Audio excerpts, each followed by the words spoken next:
ทุกคนณตอนนี้เนาะกระทรวงโยธาธิการและขนส่งเพิ่นก็ได้มีการปรับเปลี่ยนเส้นทางอยู่9เส้นทางเดี๋ยวมื้อนี้เฮาสิมาสรุปให้ฟังเอาแบบสั้นๆเนาะก็คือข้อที่1ถนนดอนจันทน์หรือว่าแคมป์ของตัวที่ว่าเฮาขี่เลาะแคมป์ของไปบ่อนเขาเจ้าขายเครื่องตลาดนัดกลางคืนหั้นนะเริ่มแต่สามแยกปากกษักหาถนนท่าเรือแล้วก็หาสี่แยกของวิทยาลัยลาวเทคนิคเยอรมันหั่นแม่นจากเดิมสัญจรทางเดียวแม่นบ่ตอนนี้เพิ่นเปลี่ยนมาให้เป็น2เส้นทางก็คือสามารถขี่สวนกันได้อันนี้แม่นข้อที่หนึ่งแล้วส่วนข้อที่2เนาะแม่นจาก ตัวถนนเจ้าฟ้างุมเนาะจากสามแยกปากกระซักหาถนนธาตุขาว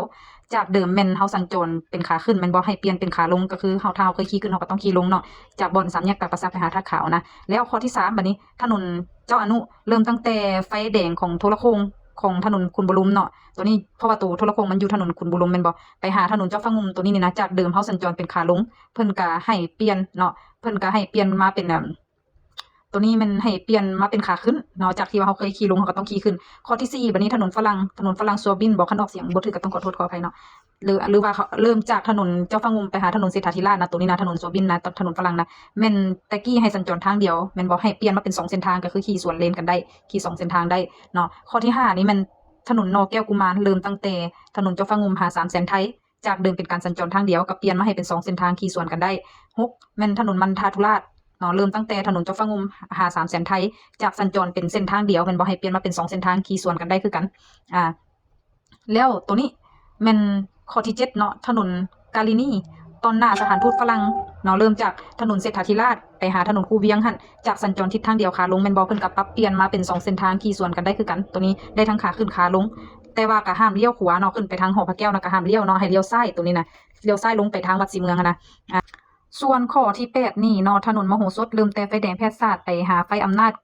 ไฟแดงของอันมโหสถเนาะแม่นได้เพิ่มช่องทางการสัญจรเป็นการสัญจรแบบ2ทิศทางนำใช้เฉพาะรถเมล์ BRT ก็คือเพิ่นให้แต่รถเมล์ BRT เนาะสามารถขับขี่ได้2ทางก็คือขึ้นลงได้แต่สำหรับรถทั่วไปแม่นนำใช้ทิศทางเดียวก็คือ one way นำใช้เลนเฉพาะเลนเบื้องขวาแล้วก็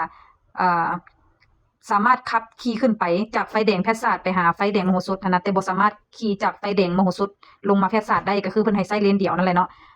ข้อที่9ถนนที่รถเมล์ด่วน BRT แล่นสวนทางกับถนนสัญจรทั่วไปแม่นเริ่มแต่